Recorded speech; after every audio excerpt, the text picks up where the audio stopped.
The veteran support hall on Nexus Prime Station was quiet, except for the hum of life support systems. Dim blue lights hung from the ceiling, casting long shadows across rows of metal chairs. The air smelled of recycled oxygen and old memories. This was a place where soldiers came to remember things they wished they could forget. Kelthor sat at the front of the room in a chair that was too small for his large frame.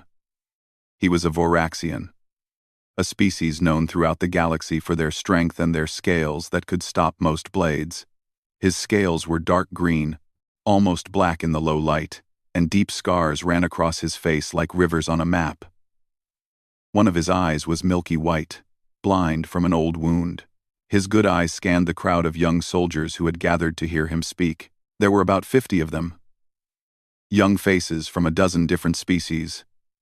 Tall Kelvari with their 4 arms. Small Drenish with their large black eyes. Blue-skinned Torvians who thought they were the finest warriors in the sector. They sat in their chairs, some leaning back with casual confidence, others whispering jokes to their friends. A few laughed at something someone said. They thought this was entertainment.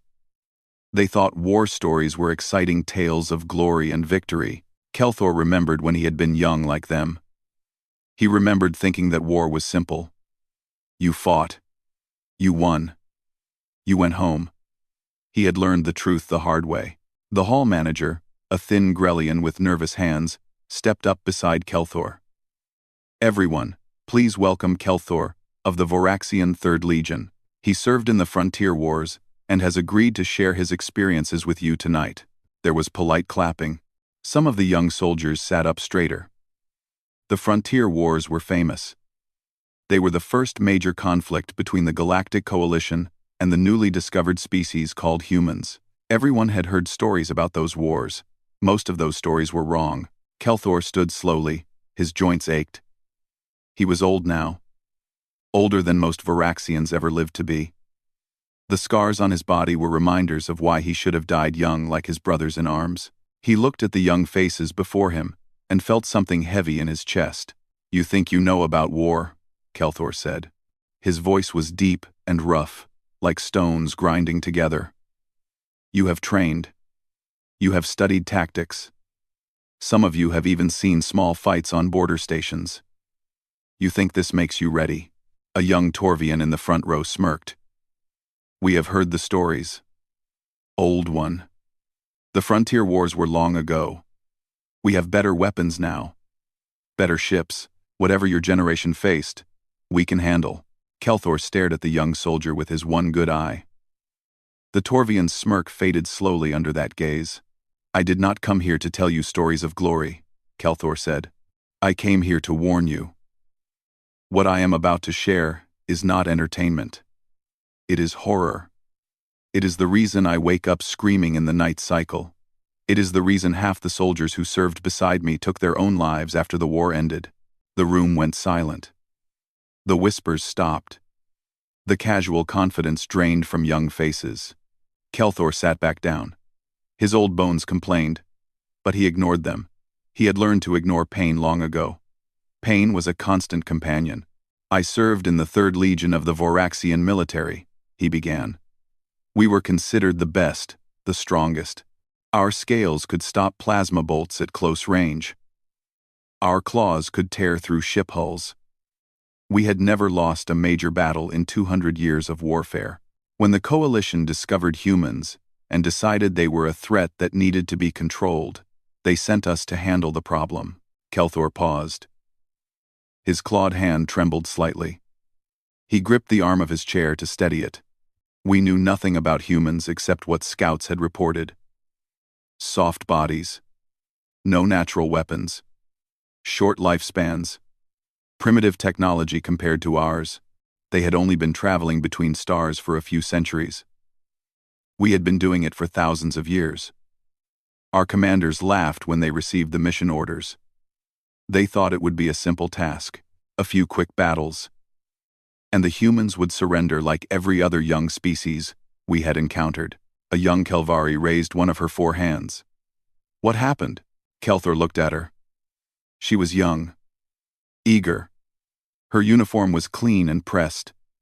She had never seen what a plasma burn looked like on living flesh. She had never heard the screams of dying soldiers. She had never smelled blood mixed with burning metal. "We lost," Kelthor said simply. Murmurs ran through the crowd. The Varaxian Third Legion losing was not something taught in military academies. The official record said the frontier wars ended in a negotiated peace. They did not say why. Not just one battle, Kelthor continued. Not just one campaign. We lost in ways that broke something inside us. We lost soldiers who should have been unbeatable. We lost commanders who had won 100 battles before. We lost our belief that we were the greatest warriors in the galaxy. He leaned forward, and his blind eye seemed to glow faintly in the dim light. And it was not because humans had better weapons. Their weapons were worse than ours. It was not because they had more soldiers. They almost always had fewer. It was not because they were stronger or faster or smarter. By every measure we could calculate, they should have been easy prey. The young Torvian who had smirked earlier swallowed hard. Then what was it? What made them dangerous? Kelthor was quiet for a long moment. The silence stretched until it became uncomfortable. Young soldiers shifted in their seats. Someone coughed. "Humans do not fight like other species," Kelthor finally said. "When you corner a Varaxian, he will fight hard, but he knows when he is beaten. He will surrender to live another day.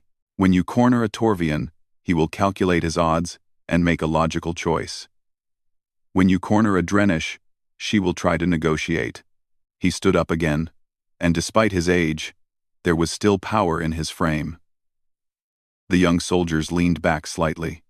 "When you corner a human," Kelthor said, his voice dropping low, "something changes in their eyes. Something that is not logic. Something that is not fear. Something old and terrible wakes up inside them, and then they do things that should not be possible. Things that haunt you for the rest of your life." He walked slowly toward the display screen behind him. With a touch, he activated it. A map of a planet appeared. Green continents. Blue oceans. Mining installations marked with red dots. "This is Relian 4, Kelthor said. "This is where I first learned to fear. This is where my nightmares began." The young soldiers stared at the map. None of them were smiling anymore. None of them thought this was entertainment. Kelthor turned back to face them. The scars on his face seemed deeper in the blue light. His blind eye was a pale moon in a field of dark scales. "Listen carefully," he said. "Remember what I tell you. Because if you ever face humans in battle, you will need to understand what you are fighting. And you will need to decide if victory is worth the price." He paused and let his words sink in. "I decided it was not. That is why I am still alive. Most of my brothers made a different choice. They are all dead now."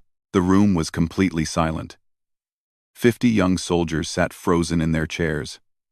Their earlier confidence shattered. They had come expecting glory. They had found horror instead, and Kelthor had not even begun the real stories yet. Kelthor pointed at the map of Relian the 4 with one clawed finger. The planet rotated slowly on the display screen, its mining installations blinking like red wounds on green flesh. "Relian IV was a small world," he said, "rich in rare minerals that the Coalition wanted. The humans had established a mining colony there 3 years before we arrived. When the war started, they refused to leave. Our commanders decided to remove them by force." He touched the screen again, and the image changed. Numbers appeared. Troop counts. Ship positions. Battle plans drawn in clean lines. We sent 200 of our best warriors, the 3rd Legion elite. Each of us had killed at least 20 enemies in previous campaigns. We had the finest weapons, the strongest armor, and complete air support from orbit. Intelligence told us the human garrison was small, 40 soldiers protecting 200 civilian miners. A young Kelvari soldier raised her hand. 40 against 200? That seems like an easy victory. Kelthor laughed. It was not a happy sound. It was the laugh of someone who had learned a terrible joke at great cost. "That is exactly what we thought," he said. "Our commander, a veteran named Toresh, planned a night attack. We knew humans had weak eyes in darkness. Our thermal vision would give us complete advantage. We would strike fast, kill the soldiers, and capture the civilians. The whole operation would take less than 1 hour. He paused and touched the scar that ran across his blind eye. The operation took 3 days, and we did not win. The young soldiers leaned forward. The room was completely quiet, except for the hum of the station's systems. We landed at night, just as planned. 200 warriors in full combat gear, moving through the forest toward the human settlement. The trees on Relian 4 were tall and thick, with blue leaves that blocked most starlight. Perfect conditions for our thermal vision. We could see every warm body for hundreds of meters. Kelthor's voice grew distant, as if he was no longer in the hall but back on that dark planet. The first strange thing we noticed was the silence. No human patrols, no guards at the perimeter. Our scouts reported that the settlement looked almost empty. Torish believed the humans were hiding inside their buildings, hoping we would not find them. He ordered us to advance quickly. He shook his head slowly. We walked straight into their trap. The display screen changed again. This time it showed a forest clearing. Red markers indicated Voraxian positions. Blue markers showed where humans had been hiding. They had buried themselves in the ground, Kelthor said. Covered themselves with local soil that masked their heat signatures. They had dug tunnels connecting their positions. They had placed explosive devices along every path we might take, and they had one sniper in a tree so tall that she was above our thermal scanning range. He pointed at a single blue marker high above the others. Her name was Captain Lisa Grant. She commanded the human garrison. I learned her name later, from prisoners we captured. They spoke her name like she was a goddess of war. A young Drenish soldier spoke up. One sniper cannot stop 200 warriors. No, Kelthor agreed. But one sniper can kill your commander before you even know the battle has started. He closed his eye for a moment, remembering. Torish was walking at the center of our formation. He was surrounded by his best guards. He was wearing armor that could stop most weapons. None of that mattered. Captain Grant put a single round through a gap in his neck armor from 800 meters away. In darkness, while he was moving. He was dead before he hit the ground. The young soldiers shifted uncomfortably. 800 meters was an impressive distance for any species. Then the explosion started. The first one killed 12 of my brothers. The second killed 8 more. We scattered, trying to find cover. But the humans had planned for that too. Every piece of good cover had more explosives buried beneath it. Kelthor walked slowly across the front of the room, and then they rose from the ground. 40 humans, covered in dirt and leaves, appearing from nowhere. They did not charge us screaming like warriors in old stories. They moved silently, in pairs, covering each other, advancing through the smoke and fire like ghosts. He stopped and turned to face the young soldiers. We outnumbered them 5-1. We were stronger. We were faster. We had better armor. And they pushed us back. Not because they were better fighters, but because they would not stop. We killed 1, and 2 more took her place. We wounded 3, and they kept fighting with holes in their bodies. We pushed forward, and they gave ground only to draw us into another trap. The young Torvian who had smirked earlier spoke quietly. How many did you lose that first night? 63, Kelthor said. The humans lost 4. By dawn, our remaining commanders ordered a retreat to regroup. We thought we would attack again the next night with better planning. He touched the screen, and the image changed to show the second night's battle. We came back with air support. Gunships with thermal sensors that should have found every hidden human. We bombed the forest for an hour before advancing. We were certain nothing could have survived. Kelthor's jaw tightened. Captain Grant had moved her people into the mine tunnels beneath the settlement. The bombs fell on empty ground. When we entered the settlement, thinking we had won, they came up from below, inside buildings, behind walls, from hatches hidden in floors. He touched his side, where another old scar hid beneath his scales. A human female with a knife got close enough to cut me before I killed her. She was smaller than my arm. She should not have been able to hurt me. But she found the gaps in my armor, because she had studied us.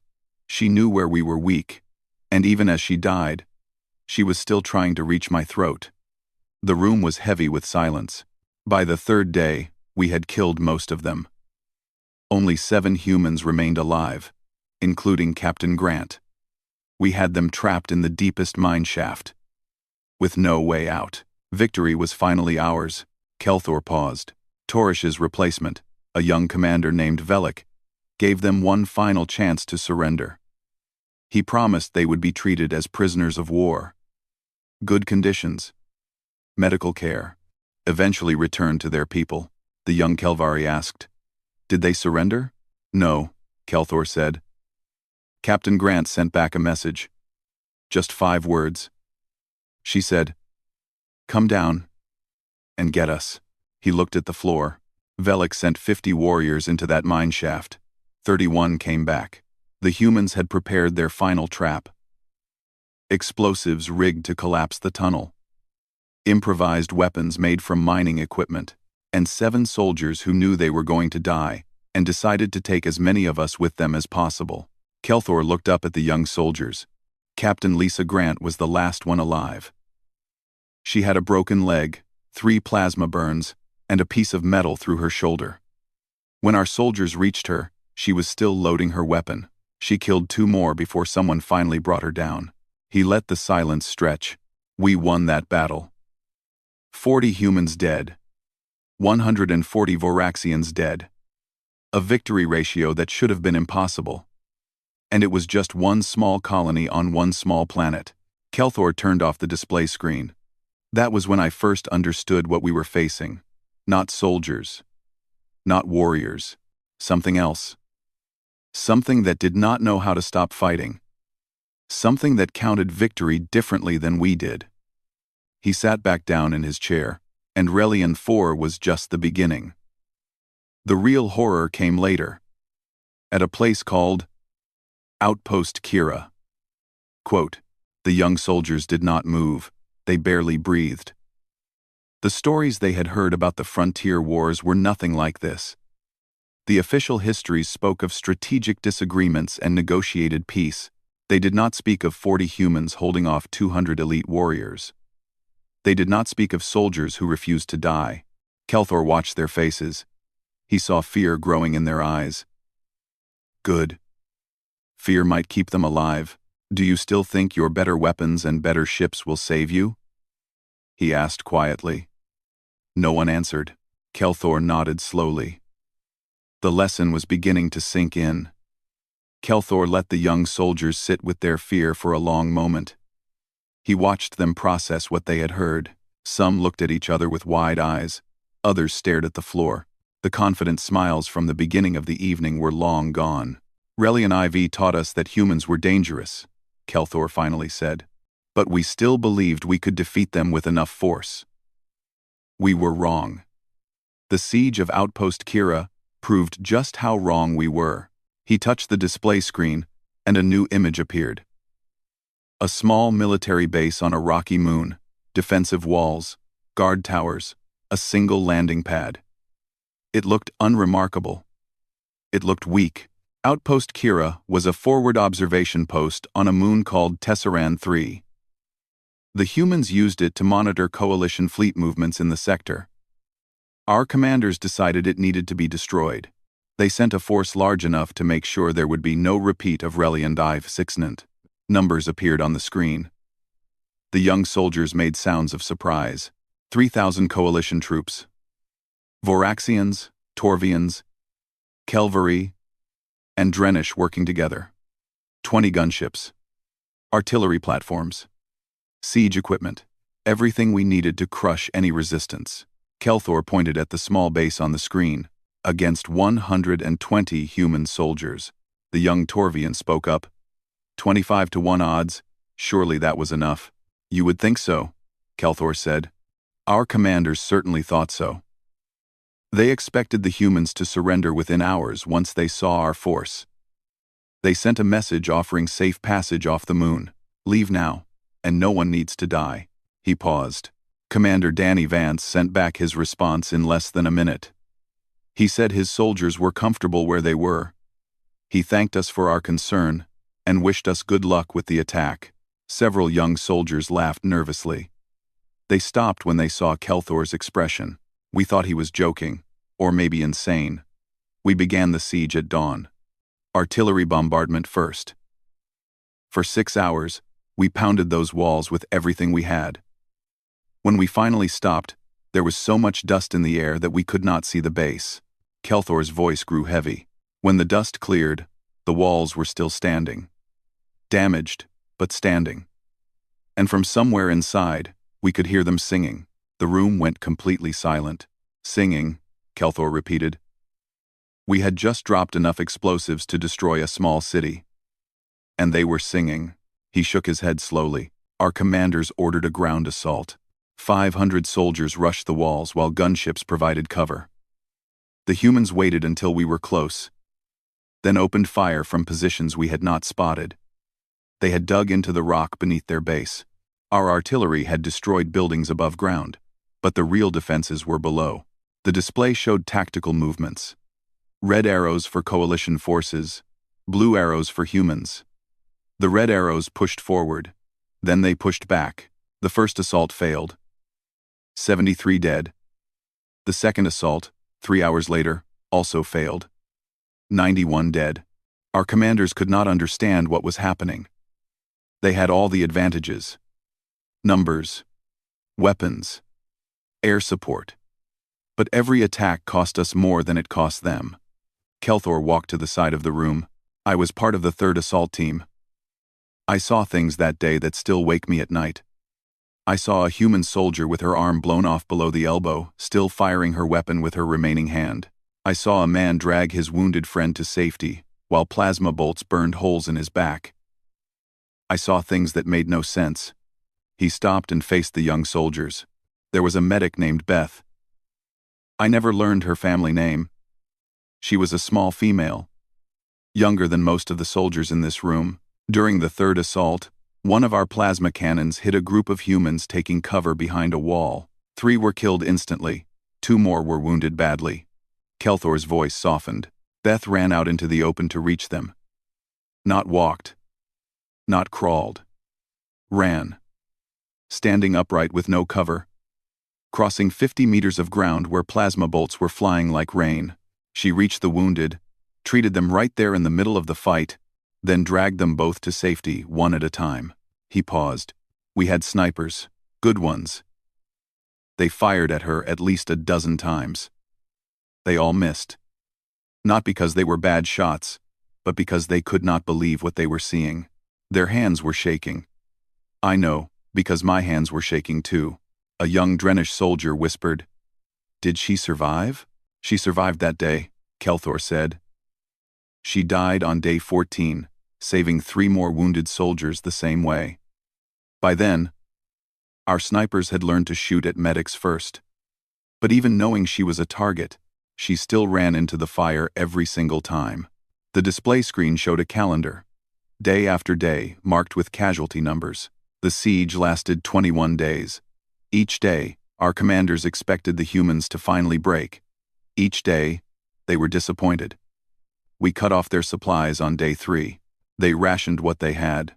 We destroyed their water recyclers on day 7. They collected moisture from the air and their own sweat. We jammed their communications on day 10. They sent messages using light signals, using old codes that took us days to understand. Kelthor touched the screen, showing day 15. By day 15, we estimated they had fewer than 70 soldiers still able to fight. They had almost no medical supplies. Their food was nearly gone. Their ammunition was running low, and still they held. He turned to face the young soldiers. Every night, when the fighting stopped, we could hear them.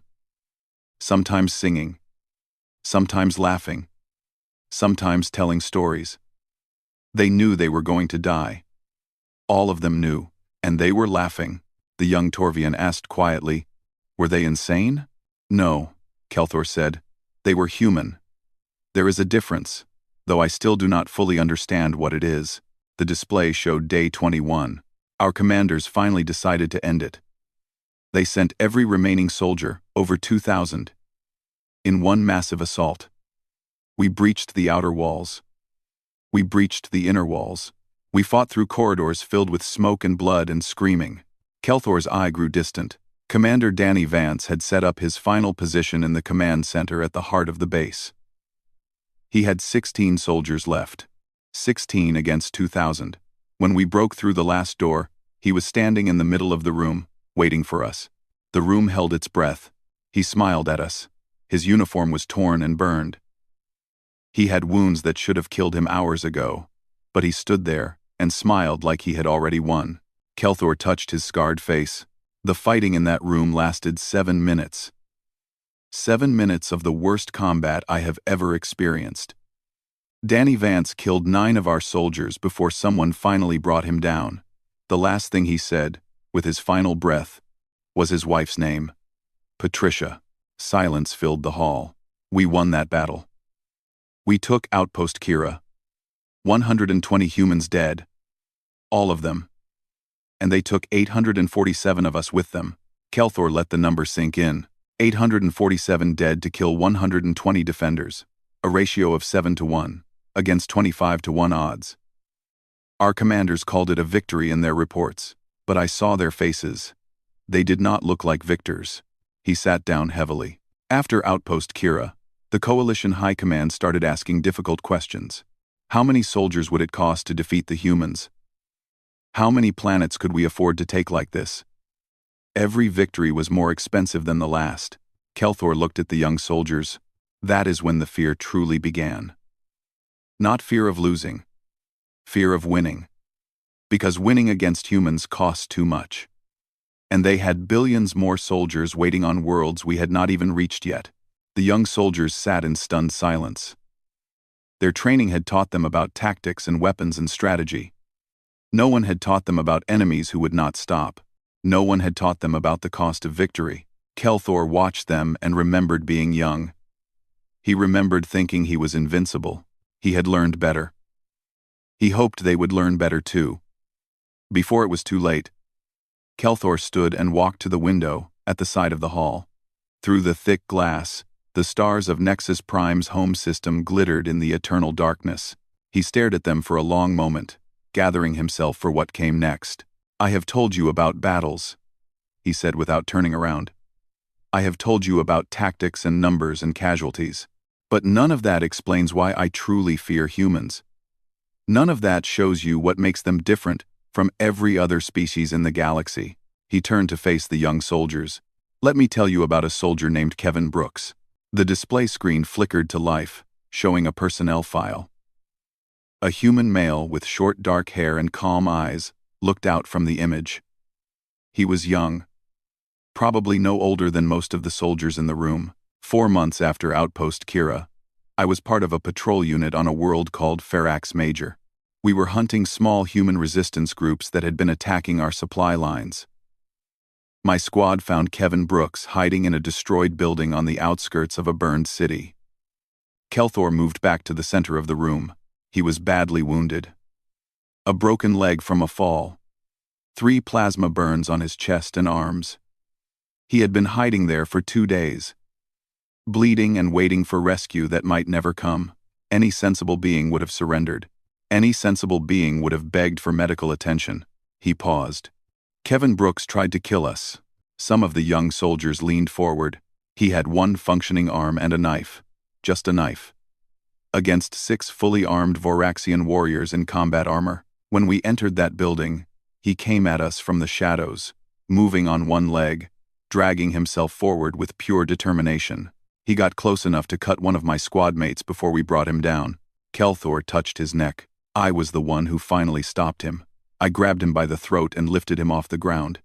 His knife had already cut through my arm scales. A few centimeters higher, and he would have opened my main artery. This wounded, broken human almost killed me with a piece of sharpened metal. The young Kelvari asked, "What did he do when you captured him?" "That is what haunts me," Kelthor said. When I lifted him off the ground, when he knew he had lost, he did not scream. He did not beg. He did not even look afraid.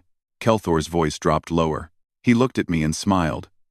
Then he spoke in broken Varaxian, words he must have learned just for moments like this. He said, "They will come for me." The room was silent. I thought he was lying. I thought it was empty bravado.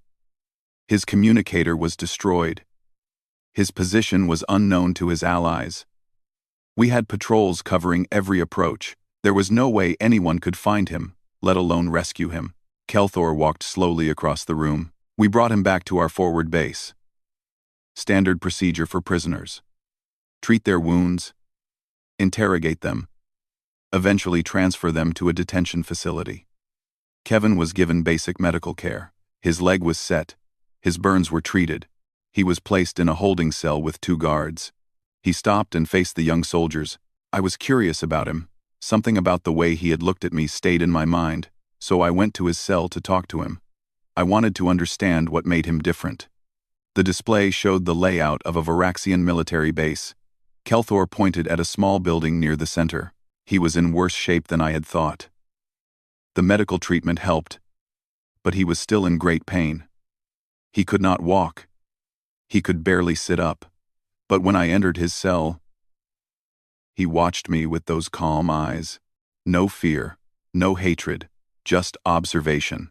Kelthor's voice softened. I asked him why he had attacked us when he had no chance of winning. He said that not fighting was the same as giving up. He said giving up was not something humans knew how to do. I asked him if he truly believed someone would come for him. He said he knew they would. Not believed. Knew. The old Varaxian shook his head slowly. I brought him water. Our rations were not suitable for human bodies, but water was water. I gave him a container and watched him drink. When he finished, he looked at me and said, "Thank you." Just those 2 words. Then he went back to watching me with those calm eyes. Kelthor touched his scarred face. That night, I slept poorly. I kept thinking about his certainty, his complete faith that his friends would come. Our base had 400 soldiers, 20 defensive positions, patrol drones circling the perimeter. No rescue force would be foolish enough to attack. He paused. The attack came just after midnight. The display showed the base layout again, this time with red markers indicating alarms and explosions. 6 humans. Only 6. They came in through a drainage tunnel that our engineers had sealed months ago. They had somehow gotten the tunnel schematics, found the weakest point, and cut through without triggering any alarms. Kelthor pointed at the markers as they moved across the display. They moved through our base like ghosts. Silent. Deadly. Every guard they encountered died without making a sound. They knew exactly where Kevin was being held. They knew the patrol schedules. They knew where every camera was pointed. The young Torvian asked, "How is that possible?" "We never found out," Kelthor said. "But humans have ways of gathering information that other species do not understand. They watch. They listen. They remember. And they share everything with each other." By the time we realized we were under attack, they had already reached the holding cells. The display showed the 6 blue markers converging on Kevin's position. 30 of our soldiers died that night. 30 against 6. The rescue team reached Kevin, freed him from his cell, and carried him out through the same tunnel they had used to enter. We did not even know they were gone until morning when we found the bodies. Kelthor turned off the display. They could have killed me too. I was sleeping in a building they passed on their way out. I was defenseless. But one of the guards who survived told me something strange. He said the rescue team leader asked about me. She asked which Varaxian had given Kevin water. The room was completely silent. When they found that soldier, they knocked him unconscious instead of killing him. They left a message carved into the wall near his body. It said, "The kind one lives." Kelthor looked at the floor. They remembered. In the middle of a rescue mission, surrounded by enemies, fighting for their lives, they remembered that I had shown their friend kindness, and they repaid that kindness by sparing my life. He looked up at the young soldiers. That is what terrifies me about humans. It is not their weapons. It is not their tactics. It is not even their refusal to surrender. It is the fact that they remember everything. Every kindness, every cruelty. They keep accounts in their heads, And someday, they collect on those accounts. Kelthor walked back to his chair. I was cruel to many humans during the war. I killed prisoners. I burned settlements. I did things I am not proud of. And somewhere, humans remember those things too. Humans who are still alive. Humans who might still be keeping accounts. He sat down heavily. For years after the war, I could not sleep through the night. Every shadow could be a human come to collect. Every stranger could be someone who remembered my face. It has been decades now, and I still check the locks on my doors twice before sleep. The young soldiers stared at him with wide eyes. Kevin Brooks survived the war. I learned that years later. He became a civilian again, had a family, lived quietly on a colony world somewhere. A normal life. Kelthor's voice dropped to almost a whisper. But I know that if I ever met him again, he would recognize me. He would remember the Varaxian who held him by the throat, and he would remember the water. He looked at each young soldier in turn. Humans never forget. If you give them a reason to hate you, they will carry that hate across generations. But if you give them a reason to respect you, they will carry that too. Choose wisely. If you ever face them. The weight of his words settled over the room like a heavy blanket. The young soldiers were beginning to understand something that no training could teach them. Humans were not just enemies. They were something far more complicated and far more dangerous. The veteran support hall had grown colder as the night cycle deepened. The dim blue lights seemed dimmer now, and the shadows in the corners had grown longer. Kelthor looked at the young soldiers before him and saw that something had changed in their faces. The confidence was gone. The eagerness for glory was gone. In its place was something that looked almost like wisdom. Almost. Kelthor stood one final time. His joints ached more than before, and his old wounds throbbed with the memory of battles long past. But he had one more thing to say. The most important thing. I have told you about Relian IV, he said. I have told you about Outpost Kira. I have told you about Kevin Brooks, and the night they came for him. But I have not told you why the war ended. The young soldiers leaned forward. The official histories spoke of negotiations and peace treaties. They spoke of diplomatic agreements and mutual understanding. Kelthor knew the truth was simpler and more terrible. The war ended because the Coalition High Command became afraid. He let the words hang in the air. Not afraid of losing battles. We were winning most of the battles by the end. Our fleets controlled most of the contested space. Our ground forces held most of the strategic positions. By every measure of military science, we were winning the war. Kelthor walked to the display screen and touched it. A star map appeared, showing the vast expanse of coalition territory and the smaller but growing area of human-controlled space. But our generals had done the calculations. They had counted the cost of every victory. They had looked at the numbers and seen something that frightened them more than any enemy fleet. He pointed at the human territory on the map. We had killed millions of human soldiers, millions, more than the population of most coalition worlds. And for every million we killed, 3 million more volunteered to take their place. Not conscripts. Not prisoners forced to fight. Volunteers. Beings who chose to pick up weapons and march toward almost certain death. The young Kelvari spoke up. Why would they do that? That is the question we could not answer, Kelthor said. And that is what frightened us. We could understand an enemy who fought for resources. We could understand an enemy who fought for territory. We could even understand an enemy who fought for honor or revenge. But humans fought for something else. Something we could not measure or predict. He zoomed in on a small blue dot at the edge of human space. There was a planet called New Haven. A colony world with 3 million civilians. No military value. No strategic importance.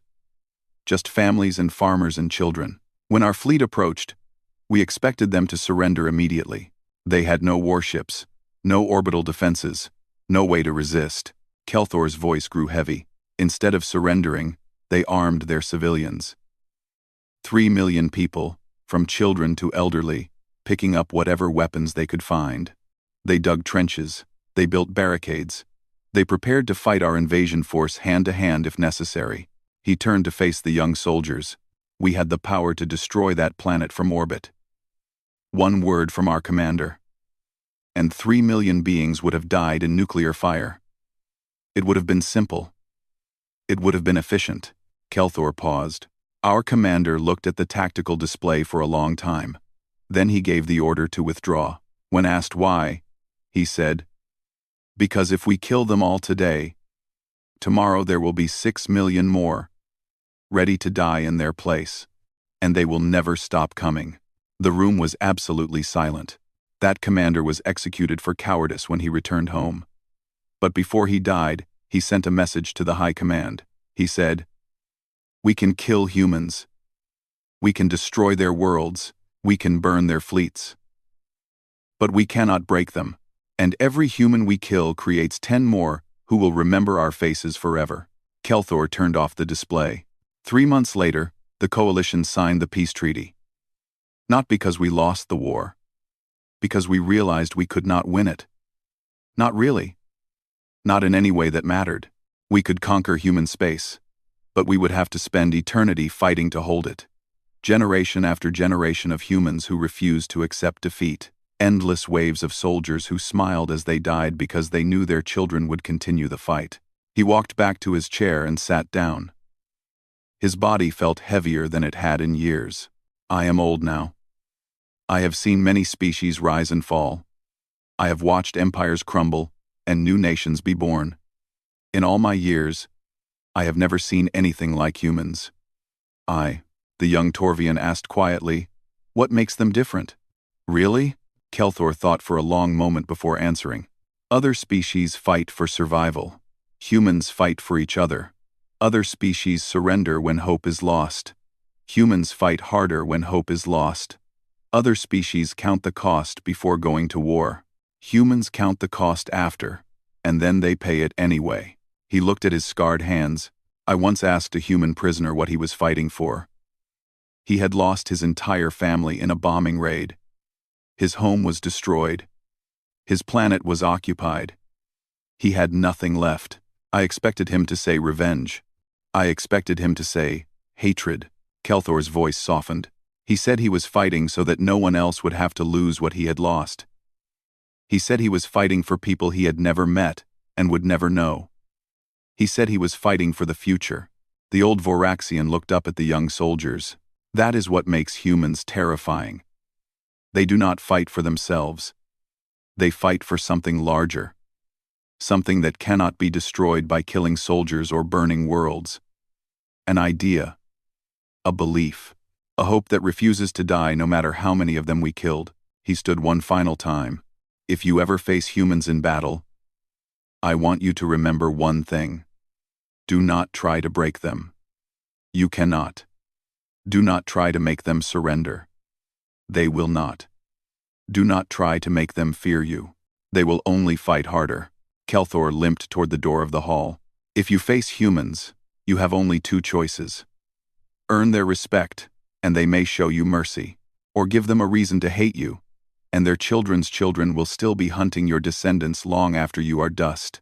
He stopped at the door and turned back one final time. "I gave Kevin Brooks a drink of water. That small act of kindness saved my life years later. Think about that. In the middle of a war, where millions died, 1 cup of water made the difference between life and death." The young soldiers sat frozen in their seats. Choose kindness whenever you can. Not because it is weak, but because humans remember.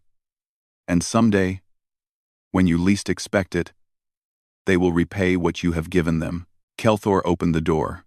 The harsh lights of the station corridor flooded in, making the young soldiers blink. "I hope you never face humans in combat. I hope you live long lives and die peacefully in your beds. But if war comes again, and if you find yourself looking into human eyes across a battlefield," he stepped through the doorway, "pray they see something in you worth sparing." The door closed behind him. Kelthor limped down the corridor, his old wounds aching with every step. Behind him, the veteran support hall was completely silent. 50 young soldiers sat in the darkness, thinking about everything they had heard. The official histories would never tell them what Kelthor had shared. The military academies would never teach them the true cost of fighting humans. But now they knew. Now they understood. And maybe, just maybe, that understanding would save some of their lives someday. Kelthor reached his quarters and lowered himself into his sleeping pad. The stars of Nexus Prime glittered through his window. Somewhere, out there, on worlds he would never see, humans were living their lives, raising families, building cities. Remembering, always remembering. He closed his eye and dreamed of Relian 4. He dreamed of Outpost Kira. He dreamed of Kevin Brooks and his calm, knowing eyes. And in his dreams, as always, the humans were still fighting. They would never stop.